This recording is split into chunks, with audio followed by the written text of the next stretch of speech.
Watch this, every single move Kang makes, the clown copy does the exact same. Their powers collide.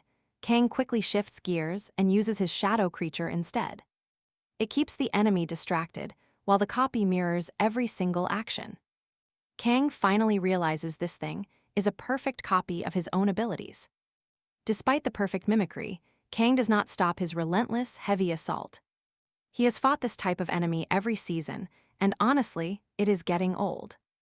He finally unleashes dark magic, determined to give the enemy zero advantage. The clown strikes back, but Kang's magic shield protects him perfectly. Thanks to his blessing, the one who deceived death, Kang naturally dodges the blow. He immediately takes the chance to retaliate with a brutal counterattack. Kang figures the way to finish this fight is actually pretty simple. He does not change his approach and charges at the enemy, aiming to pierce him. But because his moves are mimicked, Kang also gets hit. That was his plan all along. The clown then asks Kang why he is so serious. Hero or villain, it is time. He tells Kang they must decide their path right now, here in this mirror world. The clown tells Kang not to take himself so seriously, because nothing really matters. Kang just tells the clown he talks too much and has a way to silence him. Then Kang places his hands on the clown's face and prepares the end. You and I both saw that coming. He explodes the clown's head right there. Defeating the clown, Kang takes the mask for himself. Is there anything else to do? Suddenly, the Clown Monarch appears, a true legend of 1,000 talents. He calls Kang a child of 1,000 faces and tells him to choose his future. Sometime later at a hospital, Master Park frantically runs to a room. He finds Kang lying in bed. Park is desperate after hearing his friend was injured. He rushed over as fast as possible, but when he gets there, Kang is acting fine. Kang asks Park how he could possibly come to the hospital empty-handed. Park realizes Kang still has his humor, which means he must be okay. Park tells him to stop messing around and get back to fighting for peace. After all, Kang is a hero. The world needs him out there. Kang asks if his manager expects him to work with a hole in his chest. Park insists that Kang must have chugged a healing potion or something by now. But Kang explains that despite appearances, this is not just a common wound. Park is not surprised, knowing that the monarch is never easy to deal with. Kang says it is actually not that serious, despite how it looks. So what do we take from this? Level 50 awakening changes everything for a monarch. Alright, you and I are about to see what happens when death actually pays off. He absorbed every single skill and attribute card he ever collected in one shot. His powers leveled up like crazy, finally giving him everything he ever wanted. With that settled, he asks Park for his next mission. Time to get busy. Park says he needs to take down a real villain, which are rare these days. The target is the Black Player, a monster who is absolutely terrorizing the city. He plays the role of a twisted maestro, orchestrating pure, unadulterated chaos everywhere. He calls everyone ignorant, claiming only a maestro like him can lead them. He plans to show the way through his talents, even setting the city ablaze. He says the flames please the Fire Monarch, the only one who truly understands. Suddenly, the maestro spots the cops closing in, but he's not even worried. He mocks them for even trying, then vanishes into a mysterious tower before them. The police are left baffled as our protagonist finally arrives on the scene. Now pay attention here, because this villain is way more dangerous than he looks. Kang follows him into the tower and finds himself standing in a massive arena. Waiting there is the maestro, and he definitely did not expect Kang. He knows exactly who Kang is. Our hero tells him it's time to fight. The maniac asks if Kang can actually understand the beauty of his art.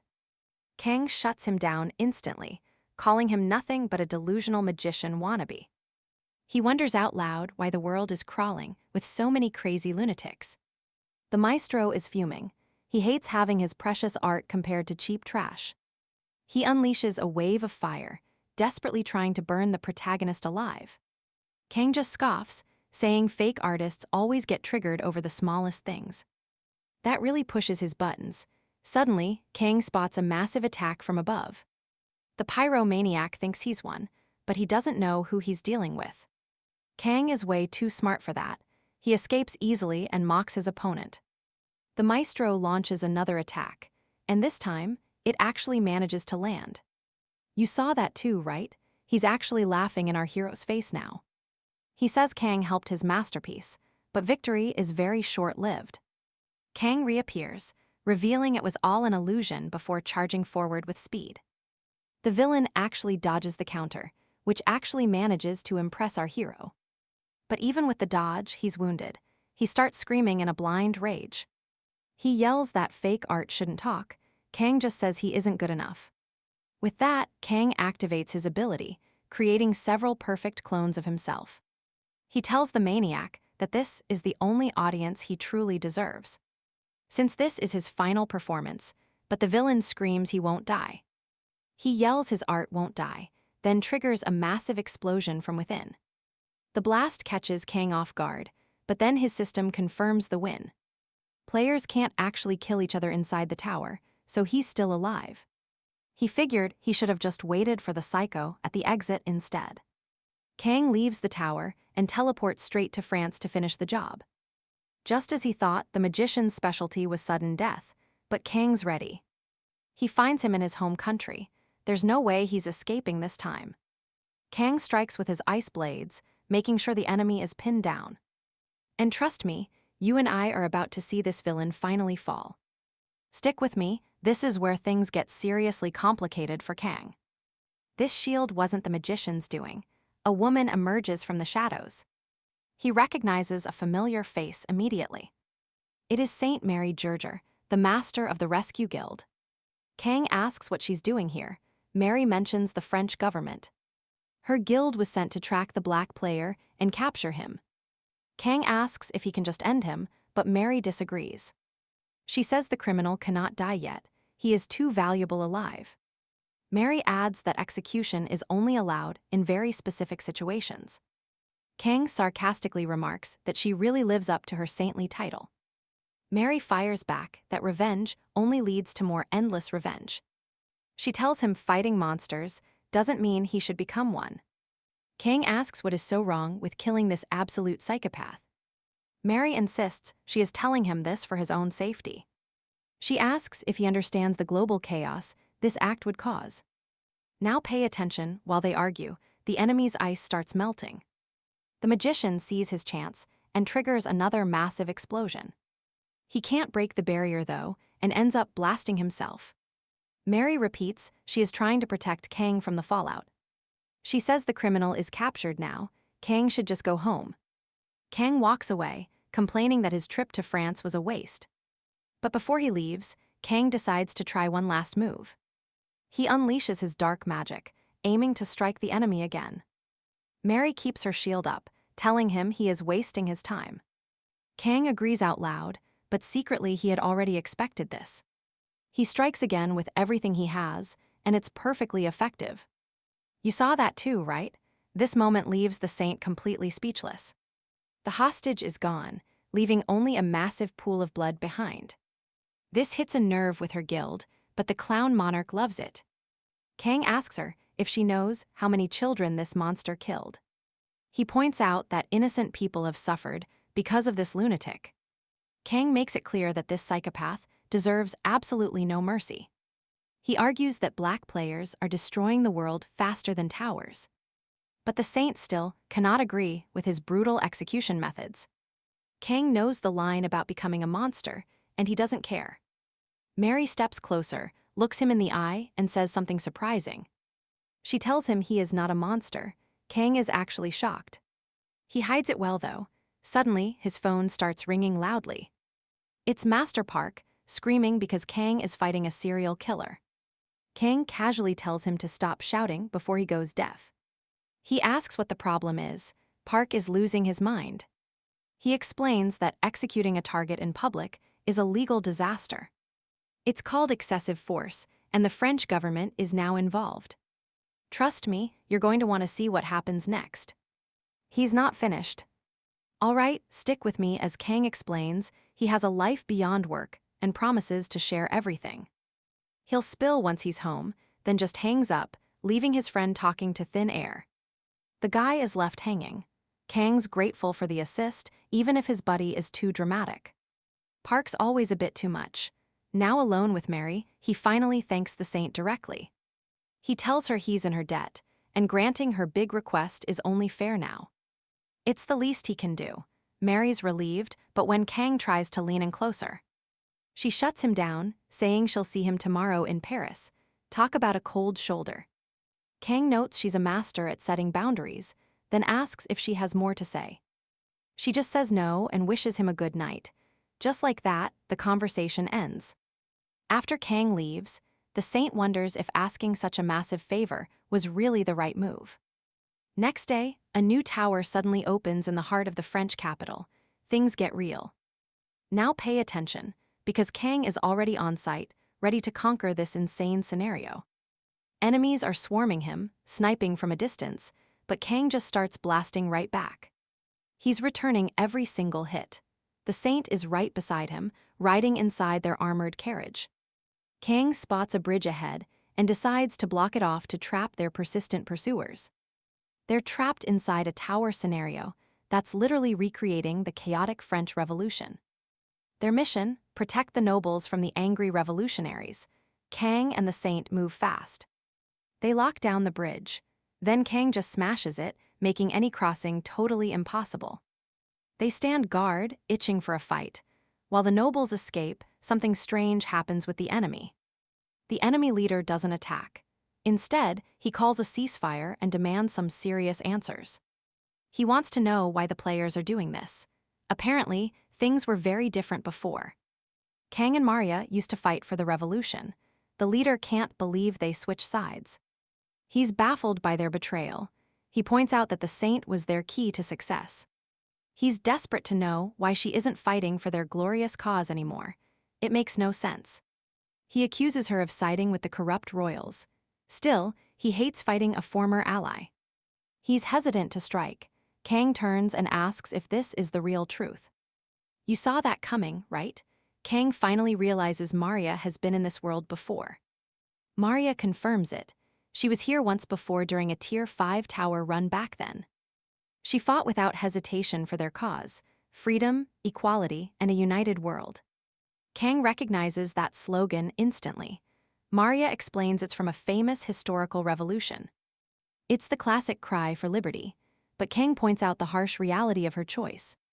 The people fighting for a righteous cause, they're now her enemies. That's a heavy burden. He tells Maria if she wants to switch back, now is her absolute last chance. Maria explains the tower is restricted. To reach Tier 6, they must face these enemies now. There is no other way forward, so Kang agrees. They are going all the way. The saint tells Kang she's genuinely happy to have him fighting alongside her in this tower. The leader tries to argue again, but Kang is completely done with talking. Kang quickly strikes him down and even laughs, asking the stunned leader a cold question. Does he still think these visitors are God's apostles? Kang's words cut deeper than his blade. He gives a final warning. The bridge is gone, so they should just retreat now. He doesn't want more blood, but the leader refuses. He'll do anything for his greater good. Even if it means fighting otherworldly visitors, he won't back down. Things are getting intense.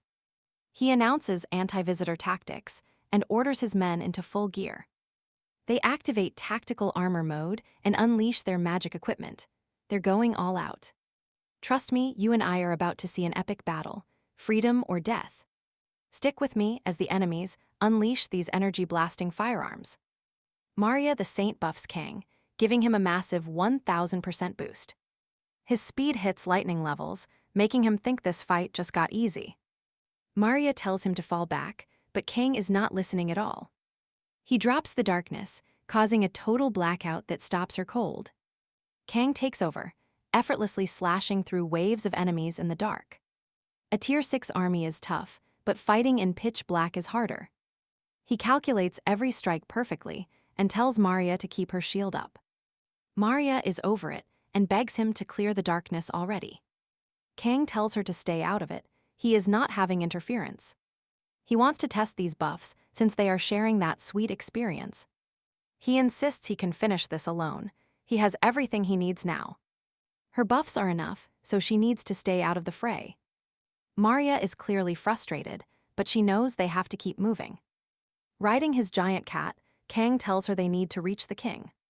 If their city falls, nothing else matters. They have to move fast. Maria says he is doing too much, but Kang is perfectly fine. As long as she buffs him, he will keep her safe from everyone. Maria reminds him why she called him, but he just ignores her. He brushes it off, claiming he is doing all this for her anyway. Now, pay attention here, because things are about to get really dark. A building burns as the Duke of Blood and Iron orders a massacre. No one is spared. Men, women, children, all sympathizers must die today. Maria is horrified by the sight of the absolute destruction before them. She cannot understand why this army went to such violent extremes. Kang explains this is what radical ideology looks like in the real world. His system alerts him that the Duke's elite bodyguards are blocking them. The Iron Blood soldiers are here, and they are standing in their way. These guys are not revolutionaries anymore. They are just common criminals. He tells Maria to prepare for another blackout for a few minutes. Time flies, they clear the tower and head back outside. Reporters swarm Maria, dying to know about her raid with the hero. She looks annoyed, claiming they are just professionals doing a job. But Kang decides to mess with her, saying they had a busy night. You saw that too, right? He is totally implying they were dating. Maria blushes hard, trying to deny everything while the cameras roll. Kang just keeps teasing her, adding even more spicy details to the mix. She loses it and tells him to shut up, right on live television. Kang just wanted to boost his provocation stat and entertain his king. Suddenly, a system alert pops up with a reward of rare cards. Kang feels a bit let down at first, but then his mood completely flips. He scored a powerful new skill called Sixth Sense, Absolute Win. The news is everywhere. There is no claiming they are just friends now. Even though she is embarrassed, Maria cannot hide her secret smile. Now, come with me into the next tower. Stick with me, we're diving into a dungeon where Kang needs a buff. He apologizes to Maria for his earlier teasing and asks for help. She expresses her annoyance, but her face tells a completely different story. Maria charges right in, telling him to stay out of her way. A hot night is always followed by cold ones, she quips playfully. She clears the whole tower alone with her powerful ice abilities. They spent an entire month on a series of shocking raids together. Each victory brought them both massive level-ups and rare rewards. At the airport, Kang continues teasing her about being a couple. Maria envies him, wondering how he can be so irresponsible all day. He takes that as a compliment. Maria calls him a trustworthy player. Kang feels the same way. Maria wishes him a safe trip home. She wishes him a safe trip and thanks him for his help. He did a lot of good for the world, Kang thinks on the plane. He figured this kind of cooperation was efficient, but things are complicated. National interests will always be the top priority for every single country. He decides to invite Maria to his country, just as his cat interrupts. The cat asks how long Kang plans to keep petting him like that. Kang is shocked, since when could this cat speak actual human words? Blackie simply replies that he evolved and asks why Kang is so surprised. Now pay attention here, this cat was just waiting for the flirting to end. He declares the games are over and orders Kang to open his reward. Kang opens it quickly, hoping for a legendary card pull today. Collecting every card in the set allows you to build a powerful real deck. The key to this game is mastering synergy and specific character classes. He already had great synergy from his previous card draws. But mismatched items meant he was missing his powerful class buff. He finally snags the Shadow Assassin class, plus some massive enhancements. After a short break, he plans to test this new deck out. Back in Korea, he immediately starts hunting for a tower to clear. Recognized on the streets, he heads straight into a local nightclub. He's not there to party, he needs to find a specific drunk. You and I know Kang has zero patience for this hungover mess. He tells the guy he has 3 seconds to follow him. The drunkard snaps back, asking who Kang is to give orders. He boasts that his dad is the president of Grupox and demands respect. Kang doesn't care. He grabs the guy's hair and drags him out. Before this, Kang had visited the association president to talk serious business. He wanted to test his deck by taking some lucky rookies on a trip. The president mentioned a very promising rookie who had just recently awakened. Kang finally meets the kid and can't believe this is the same person. How did this brat actually clear a Tier 3 tower alone? The rookie recognizes the Hero King and immediately asks for a favor. He wants to hit a Tier 4 tower, bored of these easy fights. Trust me, you and I are going to love watching them tackle it. All right, you and I are about to see if this rookie can actually hold his own. Then he just tosses the kid headfirst into a fight. The boy loses it. Facing a monster up close, he panics. Instead of fighting, he just bolts. He begs Kang for help, but the man doesn't move a single inch. The brat screams, asking if Kang is really okay with letting him die here. Kang notices the kid is only alive because of that high-level armor. A free carry is a sweet deal, but selfish people only care for themselves. They just want easy stat points and levels without doing any actual work. Kang wonders who will actually save the world in the future. Finally, hearing those desperate cries, he steps in. He tells the kid to earn it. Now watch this. More enemies drop from the ceiling, and the kid is petrified. The boy is paralyzed, but Kang handles the threat in a few seconds. Safe for now, the spoiled brat immediately starts barking threats at our hero. He swears that once they are out, his father will hear everything. Kang just plays the villain, claiming he is trying to teach him a lesson. He asks the kid if he actually expected a happy fairy tale ending. The boy thinks for a second, but has no clue how to answer. Kang tells him there is no right answer and slaps a death mark. Now he is a walking target. The boy feels the effects instantly. This debuff ignores all his stats. You and I know that's absolutely brutal. The protagonist tells him this journey was never meant for people like him. If he thinks it is unfair, he should come back once he is stronger. Back in the real world, the boy looks around, totally dazed and confused. Kang explains he killed him so fast it was almost completely painless. The kid didn't even realize he died. Suddenly, his anger explodes again. He swears the protagonist won't get away with this, but Kang stays calm. He simply asks what the kid thinks is going to happen next. The brat yells that the hero clearly underestimates the power of massive corporations. Kang just shrugs. He doesn't care if they send an assassin for him. It doesn't matter if one more company hates him. He has bigger problems. An entire nation wants him dead, and they are not going to wait long. So one tiny corporation makes zero difference. He tells the boy to try his luck. Kang adds that if the boy wants, he can certainly try his luck later. Suddenly, they are pulled into a new tower called the Endless Labyrinth. Kang is caught off guard, but things are about to get even worse. The spoiled kid is there too, standing with a group of people who look lost. Someone recognizes Kang as the Hero King, and a wave of relief hits. They figure being next to a legend means they are safe. A woman spots the word group on the floor and suggests working together. The protagonist sees they are officially a party now, even though he hates it. Now he has to survive with them. The woman starts reading the rules. She says they can respawn if another player kills them. This means they could technically kill themselves to escape a dangerous situation. Kang hates this idea. He knows these people won't last very long. He declares this a free expedition. You and I know it won't be easy. All right, stick with me, because this mission starts with everyone revealing their skills. The trial kicks off, and our hero starts crushing his enemies immediately. He credits his success to his new sixth sense, but his team, absolute garbage. Just a bunch of spoiled brats and rookies. He figures if this is balanced, their opponents must be veteran level 40 players. They look like easy targets. He tells everyone to gather up. Guests are arriving, and they aren't friendly. Moments later, the enemies arrive. The battle starts with zero hesitation from anyone.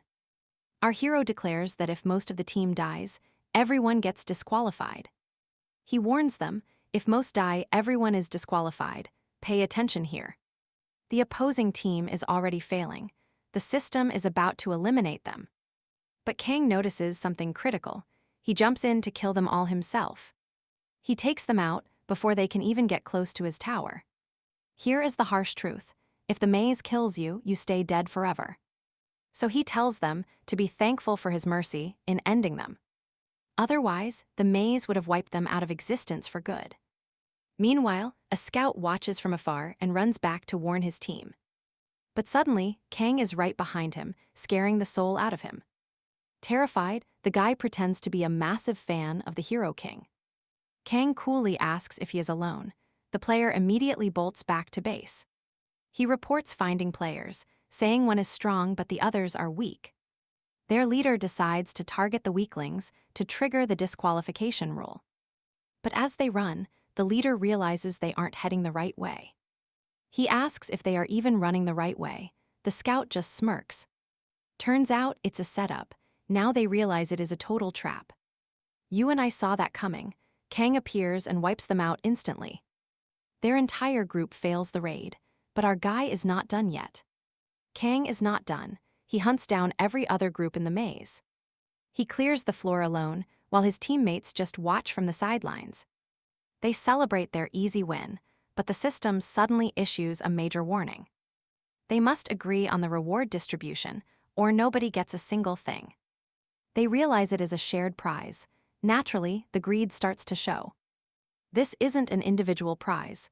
Kang steps up and claims the entire thing. He tells them he did all the work, so he deserves every reward. He asks if anyone objects. Only the spoiled kid is dumb enough. He demands the rewards as compensation for his hurt feelings earlier on. A fight breaks out between the two. These guys are actually dueling now. The spoiled kid and the stingy one are ready to kill for it. Kang is not amused. The other two try to calm things down unsuccessfully. Fed up with the noise, Kang simply executes both of them on the spot. He tells them to have some common sense. They got free experience points. They should just be grateful. He glares at the survivors with cold eyes. He asks if anyone else wants to object. The survivors are absolutely speechless. They stay silent, and just like that, he takes all the loot for himself. Next, he manages to unlock a mysterious ticket from the reward chest. He unlocks a mysterious ticket. Trust me, you and I need to see this. All right, you and I are about to see Kang pull some epic blessing combinations. Even Blackie Egan compliments his luck. The system asks Kang if he wants to combine his skills to get stronger. He agrees immediately, wanting every single advantage. These Monarch blessings are always better, even if they're not fantastic. They never reset. They carry over to the next season, which is way more valuable than cards. Kang asks if he should head to a fire tower for his new blessing. Blackie immediately says he hates fire and suggests a dark, cold place instead. Kang tells him he's demanding. Then the system alerts him about the sacred tower. Jahil is calling out to him. His mystery rank accessory exerts its powerful influence. The system asks if Kang will answer. His moment of rest is finally over. It's not a bad thing, so he accepts. He heads straight to the tower. When he arrives, a princess says the goddess of shadows heard him, and he answered. Kang recognizes her immediately. It is Princess Syria, the girl he rescued before. Now pay attention, Syria is in a higher position now. She's the queen. She is no longer a princess, but a queen. Syria says she owes him debt. She calls him an ally, so her guards should not show any hostility. Kang remembers her being crowned. He wonders why a queen needs his assistance now. Syria explains the Holy Land was seized by the Elven Kingdom of Io recently. After that, the Pope died of heartbreak. The new Pope appealed to the kings. They must unite forces and reclaim territory. Soon, the Third Holy War began. It's a fight between desert elves and humans. Kang realizes it's a religious conflict. He thinks it could be resolved with an agreement, but 3 nations sent armies. Their target is this fortress, the closest one to the Holy Land right now. Syria asks if he will fight by her side in this massive war. Let us watch closely. He thinks this can all be resolved with an agreement. Syria tells him 3 nations sent armies. Their target is this very fortress. This is the closest point to the Holy Land. Will he fight for her? Kang spots the King of Malice on the horizon. Syria is deeply impressed. He activates his secondary deck, replacing his glasses with an ice beam skill. He prepares a distance attack. He tells the queen not to worry about anything. An eagle surveys the area. Our hero moves in for the strike. His weapon gives him a crystal-clear view. He starts blasting from the distance. The humans are quick, raising their shields instantly. Kang's shots do not land. The shields absorb energy. Are they blessed by the Fire Monarch? This is weird. He just got a snow gift and now fire shows up. What is happening? On top of that, an enemy squad spreads out, desperately trying to find him. Are these shields blessed by the Fire Monarch? He just got the snow gift. Now fire keeps showing up. What is happening? Plus, an enemy squad spreads out. They are hunting for Kang. Our hero gives up on long-range sniping now. It is time for close combat. He drops from the ridge, landing like a boss. He lands right in front of them, but the elves also start firing arrows. Arrows rain down. The enemy leader screams that they must find the visitor first. He claims no arrow can break shields, but he is totally wrong about that. Our hero helped elves before. They know the enemy forces are getting weaker now. And trust me, you and I are going to want to see this. All right, you and I are about to see why this apostle of light is fighting for the enemy. Kang summons Blackie and his dark magic, but even the cat is stunned by what unfolds. The human leader lunges forward, shouting for his men to hold their ground no matter what. This is Richard, the king of malice, demanding his soldiers stay loyal to their god. Suddenly, the king spots a massive shadow looming overhead, ready to swallow his entire battalion whole. Even with total destruction coming, he refuses to back down or give up the fight. He orders his troops to follow God's will before smashing through the dark energy barrier. With a single swing, he shatters the barrier and charges straight into the enemy lines. That sheer willpower inspires everyone nearby, catching our main character completely off guard. The enemies rush in, eyes locked on Kang, totally desperate to take him down right now. Watch this part closely, because just as Kang prepares to strike back, a new force intervenes. Bolts fly from another direction as the elves arrive, telling our hero to stay focused. Following their queen's direct orders, they crash right into the human lines with zero hesitation. Kang realizes these humans are just a bunch of fanatics, as both sides collide head-on. The clash between humans and elves is pure chaos, a brutal struggle for survival on screen. Soldiers are dropping everywhere, but it's clear the humans are starting to lose their edge. The elves are way too fast for the heavy knights, until the human king joins the fray. He starts dropping elves left and right, but his real target is something much bigger. Kang sees the king coming, and decides it is finally time to even the playing field. The epic showdown begins with the king still calling Kang a traitorous apostle of light. He demands to know who Kang thinks he is, but our hero just stares him down. Kang tells him he is just another enemy, and a nice reward for the taking. He wonders if the king has a dragon heart before slapping a mark of death on him. The system flashes a massive weakness debuff, dropping the king's stats by 500 points instantly. The king is absolutely livid, roaring that he won't fall to some insect. In a move that's totally insane, he slaughters his own horse right there on the field. He bathes in the blood, using dark power to force his body beyond its limits. You and I both saw that debuff, right? So how is this guy still standing so strong? The powered-up king lunges to crush Kang, but our hero is already one step ahead. He swaps his ice beam for sword manipulation, pulling a new trick from his secondary deck.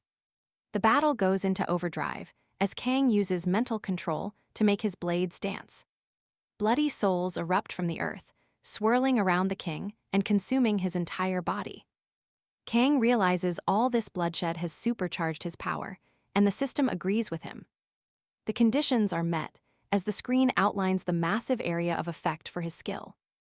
Then he gives the one command that changes everything: rise. Just like that, the dead knights stand back up to join the fight once again. The king bursts free, shouting that these bizarre tricks won't be enough to stop him. But then he freezes in pure shock as he looks at the battlefield around him. His fallen soldiers are rising. Even the dying are getting up to serve their new master. The king's own loyal knights have turned on him, fighting for Kang with zero mercy. He screams in agony as the system blares a warning about the massive energy drain. The range is too wide for his current necromancy level to keep up the control. His power to command the dead flickers out and finally deactivates. Still, Kang manages to take the win. As the sun sets, the battle is over. And that's where we leave it, trust me, the queen is going to love this gift. Stick with me, Syria thanks him, but warns they've only taken out one of the 3 pagan kings. This brutal holy war has only just begun. As night covers the kingdom, Kang stops to take in the quiet view. But something feels wrong. A sudden chill runs right down his spine. It's like blood is drifting on the wind, mood totally ruined. Kang heads back inside. Suddenly, the merchant NPC pops up to chat. His sword skill is maxed. If he upgrades her shop, he gets better gear. Finally, a waking stone. Kang nods, expecting her to show up eventually. He knows she wouldn't climb a tier 7 tower just for cheap sales. So he agrees to the upgrade and instantly unlocks a new skill. He unlocks Frostsmith and the stats. They're looking seriously sweet. Next day, Kang hits the battlefield, dying to test his new powers. He's freezing enemies effortlessly and having a blast doing it. He mocks the enemy captain for just sitting there while his army dies. Still hiding in his tent, Kang decides to drag him out himself. But before the clash, the queen shares some vital battlefield intel. Bloodbeard moved his elite guard in secret and set up camp nearby. Kang praises the spies, but the queen says humans leaked the info. See, the 3 kings in this war have never actually liked each other. They're still squabbling behind the scenes. This is a perfect chance to strike. Barbarossa is the strongest king. This opportunity is just too good to miss. The queen asks Kang to lead his elites and take him down now. Back in the present, Kang sticks to the plan of a secret hit. Watch closely here, the intel is solid, but the target is gone. He enters the tent, asks what's happening, and things get weird fast. The king just collapses. His glass shatters into pieces on the floor. Kang freezes. He instantly realizes that something is very, very wrong. It's poison. The king was dead before the first sword was swung. An elf soldier sees it too. Kang suspects a traitor is among them. Since Season 1, these shadowy forces have been pulling all the strings. They manipulate whole nations into war, sending assassins to kill rival players. They don't care about anything but their own twisted, dark agenda. Now you saw that coming, right? Kang is absolutely furious. He tells the queen that the king was poisoned by his own men. Syria panics. She asks if this deadly info has leaked to anyone else. Kang thinks the king was looking for some kind of insurance policy. The queen is stunned. A betrayal right before the war? It's insane. But Kang says that's the point. The king wanted all the glory. He wanted to break the power balance between the 3 nations. 2 birds, 1 stone. Now they must face the Supreme King's army. Kang isn't worried. He's confident the remaining troops won't even return. Without a king to lead them, the army is likely gathered nearby. Someone mentions that pagan assassins totally wiped out Bloodbeard's elite knight squad. Now everyone is whispering that these pagans even killed the king himself. And you and I know things are about to get even messier. All right, you and I are watching Philip II declare war. Fallen troops obey his orders. The devout king of malice is done. Both he and rich Bloody Beard were humiliated by those pagan outsiders. Philip's man suggests he should take the Holy Land for himself. King Philip agrees, claiming he just had a powerful divine revelation. He swears his will is God's will to spark massive vengeance. He sends the broken armies of Malice and Bloody Beard forward. Philip claims the Angel of Faith is standing right beside him. Because of that, he tells his men to never doubt. Soon after, our protagonist Cain faces a massive, united army. The Malice cavalry and Bloody Beard's armored infantry have finally joined. They're all marching together under the same flag of the king. Now watch closely. This is where Cain realizes Philip is pulling all the strings. The human army charges, shouting slogans that sound like ancient history. Cain wonders if they truly think mass murder equals real peace. No time to overthink. He gets ready for a brutal battle. He activates West Wind, a shop buff lasting until this ends. A massive, violent gale suddenly explodes across the entire battlefield. It's more than wind, it's a freezing breeze that kills. The enemy soldiers see our main character coming for revenge. Their leader screams for them to hold against the freak blizzard. But Philip, he stays hidden safely way behind his main force. Like other leaders, Philip has a fire monarch blessing to influence men. Across the field, the shadow monarch blesses the elves for war. Pay attention here, the Dark Council just joined the fight, and it's wild. The blizzard monarch blesses the elves too, doubling their ice power. Their glacial guardians start turning this entire tide in their favor. Watching from afar, Kane starts to question the meaning of it. Is this really God's will? He can't even tell who is in charge. Either way, he figures any god behind this mess is pure evil. Blackie tells Kane to stop being dramatic and do his job. Kane agrees his cat is right and finally joins the chaos. As he prepares to end this, his system flashes a warning. The council gives him 100 shadow puppets as temporary backup. Kane is impressed. He sees he's not fighting this war alone. But the human side is just as ready for this clash. They have 59 ranked sentinel angels. Kane lets his puppets handle them. He keeps his focus on his true target, King Philip. The two clash, but then something completely unexpected happens here. Kane notices Philip's equipment looks like a high-tier player's gear. Yet Philip talks like an NPC character, not a real player. Kane wonders if he's the original wielder of golden fanaticism. Suddenly, Philip strikes from above. Kane hates that everyone has wings. Then a system alert appears. The Shadow Monarch granted him raven wings. Stick with me, because this airborne fight is about to get legendary. Stick with me, he never asked for wings, but this sky battle is insane. Kane's deck is totally ruined now, leaving him with a pile of useless cards. Only Philip is thrilled, shouting that he finally found a worthy opponent. Their sky duel begins as Philip mocks Kane for struggling against God's will. Kane fires back, asking if poisoning Bloody Beard was also part of God's plan. Philip claims he won't fall for tricks, vowing to crush Kane's deceptive tactics. He screams that everything he does is divine, calling himself a holy seraphim. He claims his will and God's are one, then lunges straight for Kane. Philip's attack hits an ice clone, and Kane suddenly appears right behind him. Kane mutters that these wings are just annoying eyesores and strikes Philip's back. Now pay attention here, the system warns Kane that things just got complicated.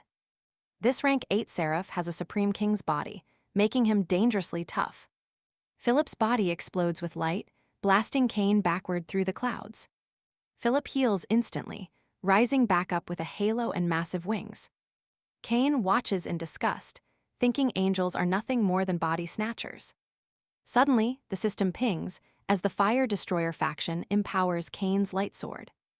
Infernal flames surge through the blade, while the glacial guardians grant him ice. With Cassidus Childkai, Kane's power finally matches Philip's holy strength. It starts to pour as the two enemies stare each other down. Down below, soldiers get drenched while the high-altitude battle truly ignites. The intensity is insane, with both fighters pushing themselves to the absolute limit. You and I can see Kane struggling to stay airborne during this clash. In a split second, Philip manages to slice one of Kane's wings off. Thinking he has won, Philip charges in for the final, lethal blow. But Kane still has an ace left. He unleashes Blackie's deadly spikes. They pierce Philip, while Kane also uses telekinetic swords for more damage. This counterattack saves Kane's life, and he finally strikes King Philip down. The system confirms the Archangel's body is gone, signaling the end of Philip. Kane rips off his remaining wing, deciding he is done with flying. Kane rips off his other wing, deciding he doesn't need it anymore. Below, the soldiers watch in horror as they see their king falling. They are stunned to see other angels plummeting from the sky too. Kane's system warns him that the entire story flow has been distorted. This shift begins modifying his historical gear right before his very eyes. Kane gains Philip's legendary suit and 10,000 conquest points for winning. Finally finished, he is transported back into the reality of the real world. Reporters swarm him immediately, and Kane is left feeling completely and utterly confused. Kane entered the tower from his house, but didn't return that way. His different suit brings a ton of questions, but Kane ignores them all. Kane ignores the reporters until his manager rushes over in a total panic. The manager does a double take since Kane looks like a different person. Kane steps up and decides it's time to address the desperate media himself. People love heroic stories, but they also secretly want him to fail. You and I honestly can't even blame him for quitting. He simply turns his back on everything and vanishes into the distance. Stick with me, Kane glared at them, questioning if they truly loved war. His cold questions silenced everyone. Then, Kane described the true horror of war. Boiling iron poured down castle walls, arrows tearing you apart in battle. Watching your insides spill out, he reminded them this is the 21st century. He wanted to show them modern war, missiles falling from the sky like fire. Bullets ripping through bodies and fighter jets bombing innocent people everywhere. But no matter the era, the sight of spilled guts is exactly the same. He hammered his point home, asking one last time, did they really like war? The crowd mumbled. Most people claimed it was impossible to ever enjoy war. That nobody, winner or loser, could enjoy it because it was always horrifying. As they spoke, Kane's mind flashed back to his time inside the tower. The queen was satisfied with his revenge, but then she admitted she was scared. Now pay attention, Kane asked her what had terrified her the most. Sirius replied that war's end, the blood, and the deaths created a horrifying picture. It made her question if this was truly what their goddess had wanted. Kane reached the same conclusion. Back in the present, he spoke up. He declared that no one likes war, but then he pivoted. Do they like heroes? The crowd cheered their agreement. Kane then issued a massive challenge. How do heroes even become heroes? The only way was by facing enemies in war. You cannot have heroes without battles to fight, so he dropped the truth. Deep down, people love wars, even if they would never dare admit it. A journalist fired back, calling his statement extreme and completely wrong. They argued today's world was just a product of modern times and history. It was totally different from his description, but Kane shot back instantly. He said it was not like that. Their neighbors were sending cold-blooded assassins. You and I saw this coming. This was war disguised as espionage. That got the reporters buzzing. Had assassins already tried to kill him? He played dumb, acting like he had accidentally leaked some top-secret information. The journalists pressed for more, but Kane had already achieved his goal. He then dropped a whole new bombshell, something completely hidden until now. Kane got real deep about war. Would fighting stop if the world ended tomorrow? He pointed out how players are forced to become their nation's hidden strength. Basically, they are weapons of war. They do not fight global threats. They just battle national enemies. People think they can win without him. Or without the other war heroes. The reporters bought into this lie. He then asked why he had to go through all this trouble to save them. Saving a world that clearly did not need him. Kang's entire speech went live broadcasting worldwide. Leaders and VIPs from every nation listened in. Some even started to get nervous. But then a reporter stepped up claiming the fight was worth it. Kang shot back, why? Others argued that innocent people could not be sacrificed. They said a player could not just walk away from their heavy responsibilities. Kang declared that anyone could be a hero or a villain. Everyone gets to choose their own role. It all comes down to choice. Anyone can be a hero or villain. You and I witnessed a legend tonight. Stick with me, we're jumping right into the drama as the manager cuts Kang off. He drags him from the cameras, claiming they have some urgent official business to handle. But Kang is not leaving without one final, chilling warning to everyone watching him. He shuts down any talk about duty, calling himself a totally ignorant person. If he had strong convictions, the world would be even messier. He demands they broadcast every single word of his speech. The monarch is loving this. He wants everyone to see this. The monarch is absolutely impressed. Park tries to take him home, but our protagonist is focused solely on his rewards. Suddenly, the system pings. He just scored a legendary tier item. It is a mysterious amulet and a stripping skill, but he saves it for later. By the time they get back, his speech is already blowing up globally. It is viral news. Park just wants to grab a drink and finally relax. Now pay attention here. Park asks if Kang is actually scared of the chaos. Kang is just shocked that his friend is not furious about the whole situation. Park explains he can't be mad. He can see his friend is struggling inside. Nobody knows him better. Kang then mentions some mysterious acquaintance he has in France. Park says Kang is on a whole different level. The main character says thanks. Park loves the credit. Then, he asks about the status of Kang's current class. Pure blood assassin. He just awakened this rare and deadly path. He flexes his new legendary gear, featuring a dagger designed for cutting through hearts. Park also brings up a rumor that Kang corrupted a high-rank legendary equipment. Kang just shrugs it off. He says that things just ended up that way. His friend warns him to rest, or he is going to end up injured. They have a Tier 7 tower waiting, but Park has a strange resting idea. It is a unique break. Inside the tower, Park tells him to be ready. He warns of secret feuds, betrayal, and the pure wickedness of the organization. You and I both know the vibe is about to shift right now. They enter the Godfather Tower. Meanwhile, the scene changes to the rain. In the middle of a downpour, a mysterious woman hands an item to a stranger. She tells him to finish the job before the big meeting. The man takes it. She claims this is all for justice. But wait, her watch has stopped ticking. She looks sad because that watch was a special gift from her godfather. Nearby, Kang and Park are looking for shelter from this heavy, pouring rain. She spots them and recognizes them. She quickly shouts out for help. This is Black York City, and the Capone family is facing a massive crisis. She tells them their job is to fix it. She begs them to follow. She is leading them to her boss. On the way, she explains the situation. 5 underworld families run Black York. A huge meeting is happening soon.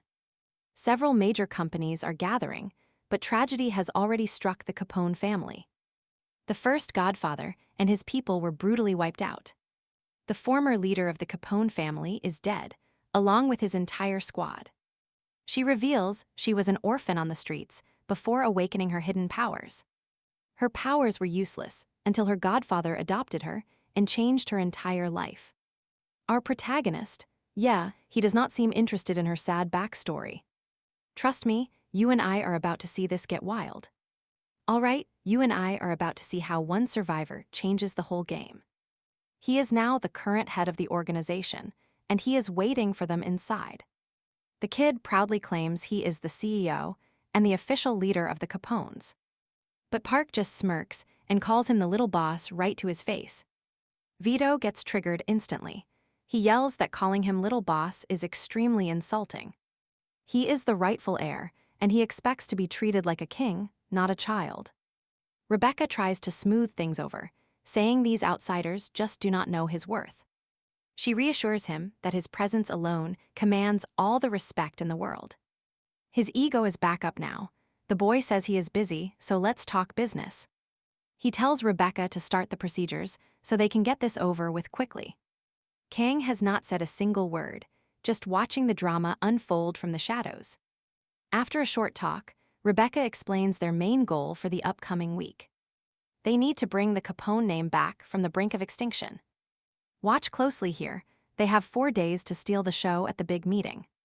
Plus, they need to hunt down the rats who murdered the previous godfather.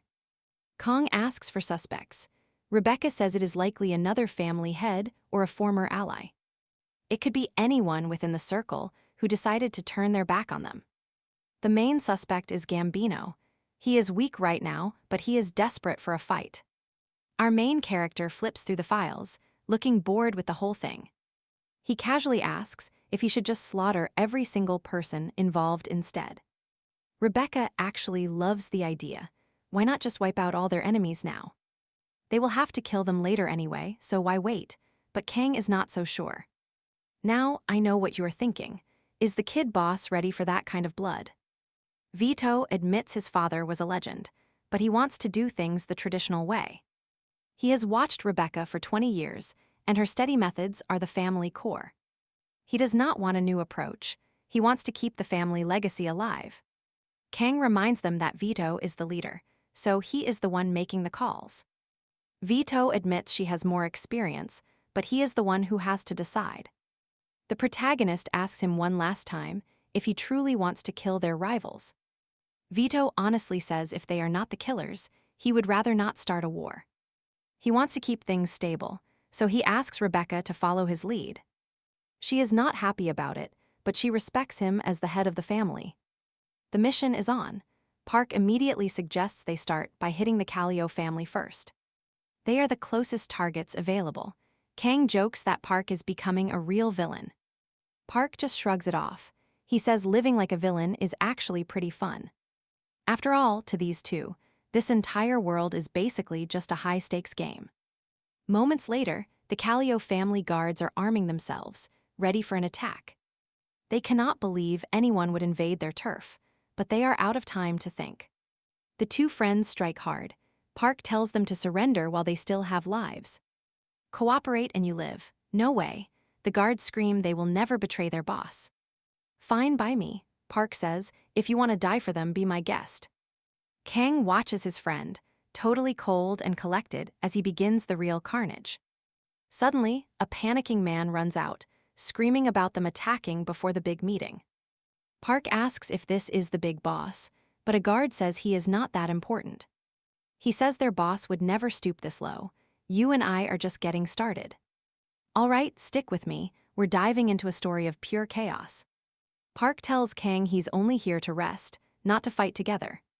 So Park is taking over. Kang is surprised but agrees to help. He'll clear the way for Park. Park charges ahead, hunting the boss. The protagonist is left behind to clean up all the low-level henchmen. High above, a watcher tracks his moves before vanishing like a crow. The figure darts away. Inside the enemy base, Park is destroying everything. Now watch this part. Both fighters notice something flying nearby. Kang just sees crows. The Kallio family was already crushed last time. Now, the Gambino family is the next target for their massive rampage. The protagonist watches the place burn. He's thinking about Park's raw power. It's been a long time since he saw Park truly fight seriously. They might be similar, but Kang keeps that dark side totally hidden. He tells Blackie to finish everyone off while he pets the cat. Blackie thinks this is way too convenient for a lazy guy like Kang. Eventually, they settle down and head to a diner for some food. Park teases him for being lazy. All Kang eats are greasy burgers.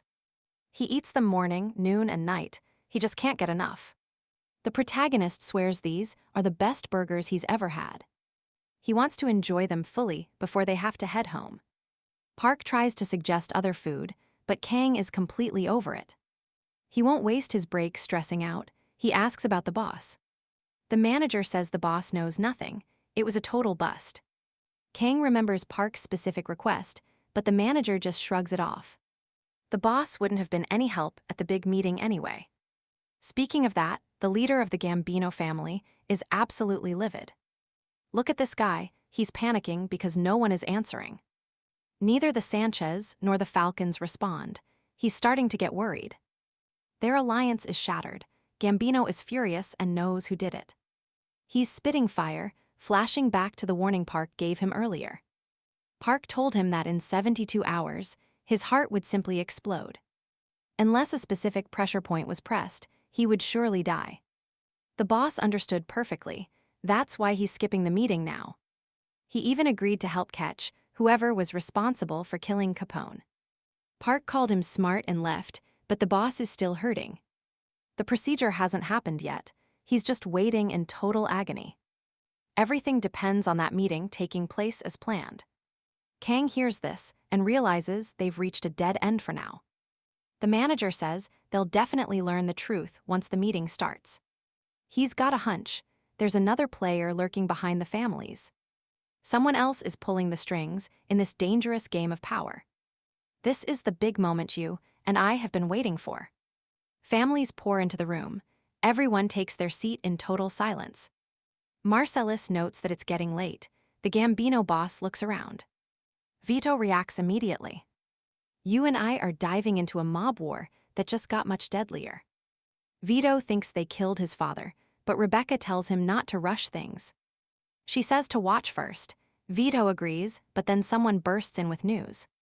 Park and Kang are watching nearby, as a messenger reveals some truly shocking info. Both rival bosses are dead, and Kang knows a dangerous new enemy is here. Park isn't shocked the 5 families felt so weak if they were being hunted. Kang starts bragging about his power level, but Park is not having any of it. Suddenly, the lights cut out, and a single spotlight hits the center of the stage. Now pay attention, this mysterious hooded figure is about to change everything. He sneers that it's perfect to have all the city's filth gathered together like this. He calls out their corruption and how they exploit workers through dirty union deals. To him, they are just despicable criminals who live on lies and causing chaos. After exposing their crimes, he introduces himself to the crowd as the Night Knight. He's here for justice, making Vito wonder if Night Raven killed the other bosses. Night Knight confirms it, calling the dead bosses cruel villains who deserved it. He claims their deaths were necessary, and reveals Vito's father met the exact same end. Now he warns Vito that he will be next for being a villain's son. Night Knight strikes, launching sharp feathers at them like deadly projectiles. Rebecca leaps to protect Vito, warning him not to put himself in more danger. Vito screams that this man killed his father, and he's going for blood now. Rebecca understands his pain, but insists a price must be paid for the world. Vito's system pings, the anti-hero Nightcrow is here to carry out justice. Kang agrees, saying many of these villains deserve this kind of punishment. He unleashes dark magic, sending his familiar Blackie straight into the thick of battle. Watch closely, you and I just found the real mastermind behind this mess. Vito blasts Night Raven with dark magic, trapping his enemy in a very tight spot. Raven finds an opening and counterattacks to save himself from this magic onslaught. Blackie shouts a warning. If Vito isn't careful, he might actually kill Night Raven. Seeing his familiar struggling, Kang thinks he needs to feed the poor cat better. His familiar is struggling, so Kang decides he should feed it much better. He grabs the opponent by the cloak and slams him with a magic blast. Raven is hit with a death mark that exposes every single one of his weaknesses. Vito triggers his gossip keyword to see exactly what he's dealing with. The target's attribute window appears, letting him stack even more deadly debuffs. This move accidentally spills every secret Raven was trying so hard to hide. His cloak is oozing negative energy, and his feathers are a lethal threat. He's hiding explosives, but doesn't realize he's fighting a clone that sees every move. The clone is tracking his every step, and Raven has no clue what's happening. Kang can't believe this guy in a bomber costume actually thinks he's a hero. Realizing he's totally outmatched, Raven asks who the stranger is, but gets no reply. Raven summons exploding bond ravens that blow up everything in their way. Park is stunned, wondering where all these damn birds are even coming from. As an expert fighter, Park watches in awe as Kang takes Raven on alone. Kang tells him to stay back and protect the Parks, no matter what happens. Stick around, you and I are going to see this friendship get tested. All right, you and I are jumping into a world where Kang believes killing is his specialty.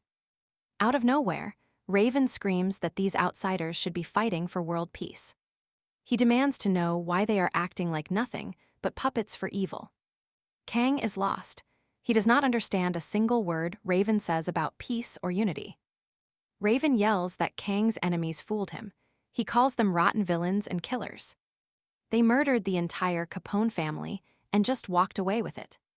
They bribed every powerful person in the city just to avoid any chance of revenge. Raven says this is the city's true dark nature and why he demands justice. It is not too late. Raven insists he is fighting for the city and real justice. He begs Kang to join him against these villains, but Kang is not listening. Now pay attention here. Kang attacks right in the middle of his speech. Kang says he talks too much. He hates facing people who hide behind masks. But when the mask falls, Kang sees Raven's face. It is just a little boy. Raven warns him not to underestimate his justice. Then, he makes his final move. Boom, he triggers an explosive, catching Kang completely off guard. Raven says a woman told him about this spot 3 days ago. He asks about the bombs. He asks Kang how many bombs he thinks are hidden all around them. Kang is caught in the violent blast, barely escaping with his friend and Blackie. The blast is massive. The next day, once things settle, they finally regroup. Rebecca thanks them for their loyalty now that the dust has settled. She explains that because of them, most businesses are under their control. They are now in Capone family hands. Kang says the boy survived. Rebecca agrees the job is done, but Kang is not ready to walk away. He suddenly asks if this whole mess was actually her plan all along. Rebecca snaps. She asks what that has anything to do with him. Kang says his job is to wipe out every enemy of the family. He accuses her of murdering the godfather and hiring an anti-hero killer. That makes her an enemy. Rebecca claims there is absolutely no proof. But get this, Kang reveals that Raven already confessed everything. Raven said Rebecca leaked info. She is a traitor who cleared out rivals. She made the kid the new boss just to rule Black York City all by herself. Rebecca tries to deny it, swearing she did everything for Vito. She says Vito is innocent and needs to be protected. She killed the godfather because he forced Vito to train and suffer for years. Rebecca truly believes she was just doing her duty as his guardian. Kang fires back. She betrayed her savior and turned his son into a puppet. Park joins in. He tells her she is not a real guardian. She is selfish. She made the kid helpless just for her own gain. Rebecca snaps. No outsider has the right to judge her actions. Park suggests asking Vito's opinion, and Rebecca freezes in terror. Vito was listening the whole time. The boy cries hearing the truth. She tries to explain, but Vito finally reveals his hidden powers. He overpowers her. Vito says she was right, the world is cruel. Mission accomplished. The group finally heads back home. So what do you and I make of this? A truly wild ending. Stick with me, our hero is just trying to head home in peace. His friend wants another round, but suddenly, his assistant arrives with massive, terrifying news. A Tier 5 tower in Central Seoul is on the verge of a total breakdown. Even Kang looks shaken hearing that this exact tower was just raided by the association. Those players failed their mission and barely made it out of there alive. But there is a catch. That failure means everyone involved gets 3 massive penalties. That basically means demotion, but one player suggests a high-stakes fix to save them. Just clear the tower on hard difficulty. Naturally, the rest of the team panics. They worked way too hard to reach the top and refuse to start over. They won't become association slaves, so clearing those penalties is their only real option. Hard mode is the play, but their second attempt, a total, devastating disaster. They got completely wiped out. Meanwhile, Kang reflects on how brutal the current system is. These penalties are straight up unfair. Usually, a tower breakdown is a 1 in a million event. Pay attention, back in the early days, these disasters happened constantly. Back then, raids were pure chaos with zero strategy, just people rushing to their deaths. Failure was expected, the results were bloody, and countless lives were lost. This nightmare took everyone from Kang, including his family, long before he became a player. But Kang isn't that helpless kid anymore. He is ready to change the game today. He starts unlocking every piece of legendary gear and skill package he has been hoarding. He is already strong, but for this fight, he needs to be absolutely perfect. He builds a specialized skill deck while racing toward the site of the disaster. He arrives and the crowd goes wild. The Hero King has finally stepped in. But Kang isn't listening to the cheers. He is focused on the black hole tearing the sky. Reality is literally ripping apart. Panic strikes the crowd as the portal begins to expand. While other players freeze in fear, Kang steps forward and issues a direct command. If you want to survive, leave now. First, if you might get hit, leave. Second, if you can't keep up with me, you need to get out immediately. Watch this, you and I know he is telling everyone else to get lost. The players take the hint and clear out, leaving Kang all alone. A swarm of enemies rushes him, but he is a blur, slicing through them instantly. The area is crawling with these bizarre, twisted creatures that keep spawning from the rift. Then he notices something wrong. Usually, tower breaks release the kingdom's residents inside. But these monsters, they don't belong here at all, they are completely out of place. He is left wondering where these things are actually coming from. Then, a helicopter appears. News crews are circling the chaos, broadcasting every single move Kang makes to the world. They admit he is controversial, but when it is time to fight, he is real. Suddenly, a terrifying system alert pops up.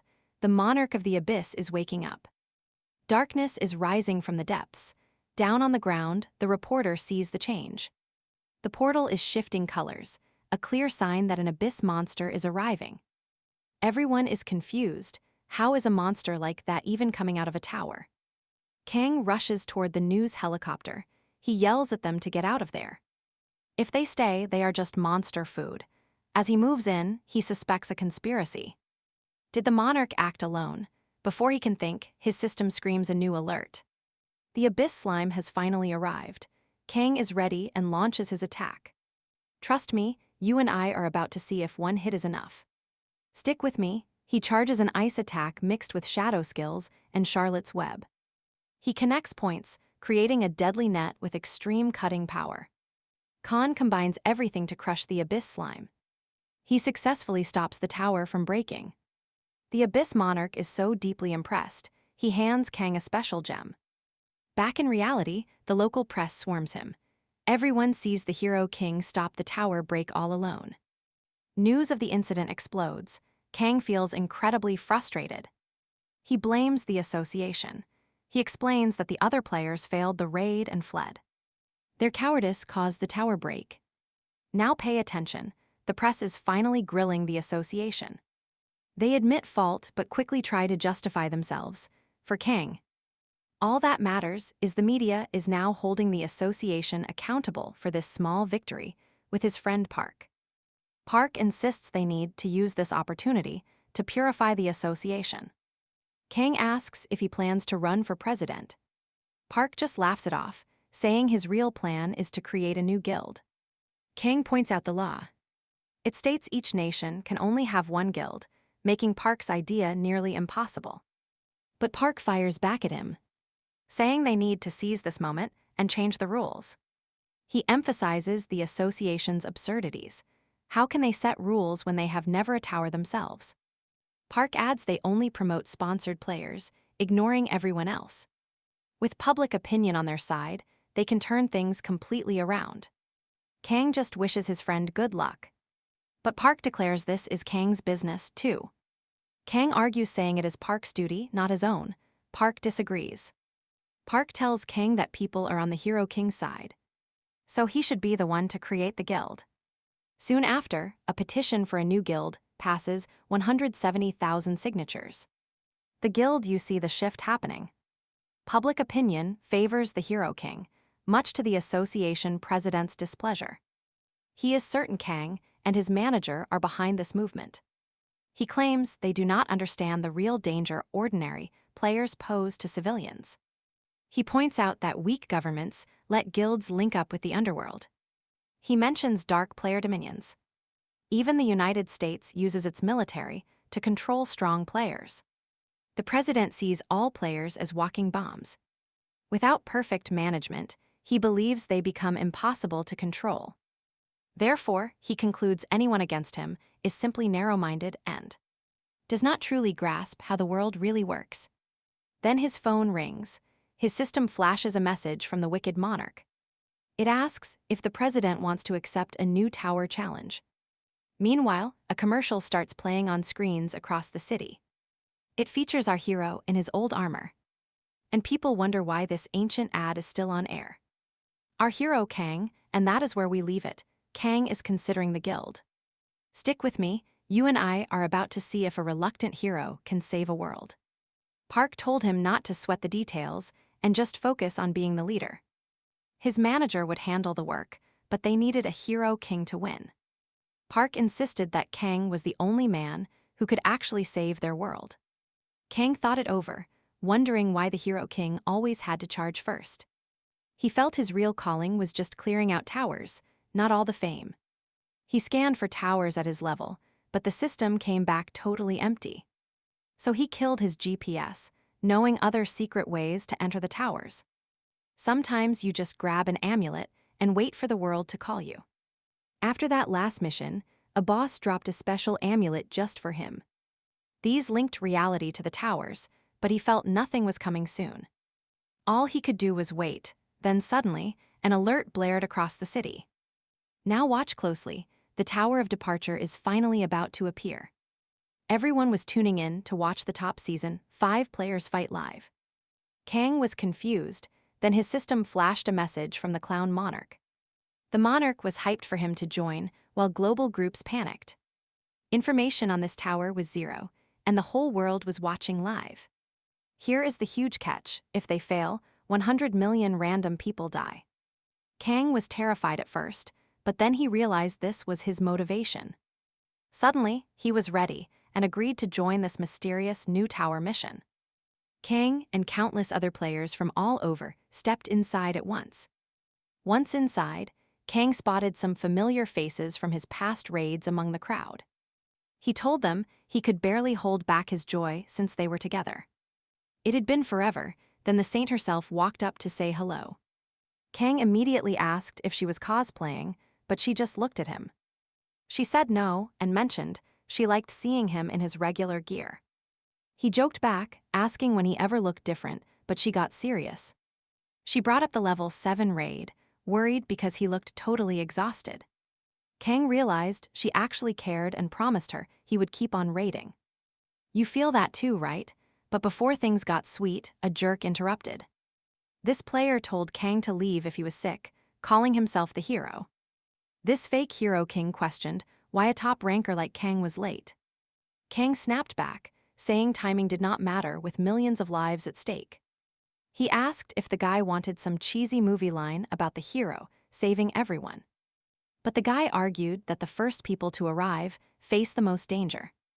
Kang wasn't having it and asked if he had rehearsed that stupid speech. Kang accused him of being a fraud who was just acting for cameras. Naturally, the guy got angry, and they both started a massive shouting match.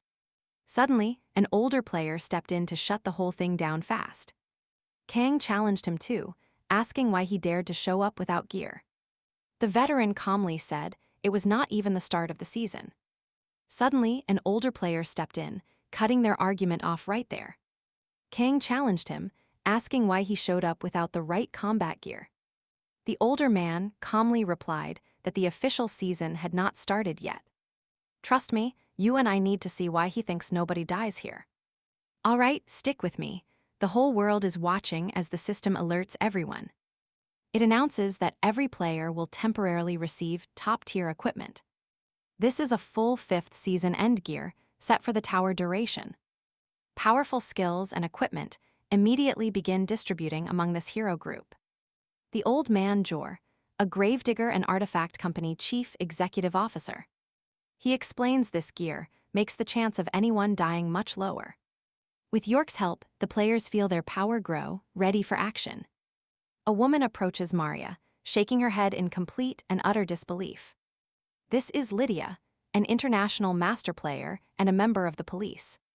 She can't believe they are playing mind games at such a moment. She quips that the maturity level of men truly has no limits.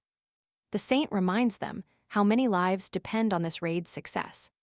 Suddenly, Lieutenant General Kilgore from the United States joins the heated conversation. He declares that everyone must fulfill their duty to the whole planet. The gravedigger warns everyone to be extremely careful with their every action. Kang mutters they should have just broadcasted the Pestilence Lord raid instead. Pay attention here. A mysterious figure appears and apologizes for the delay.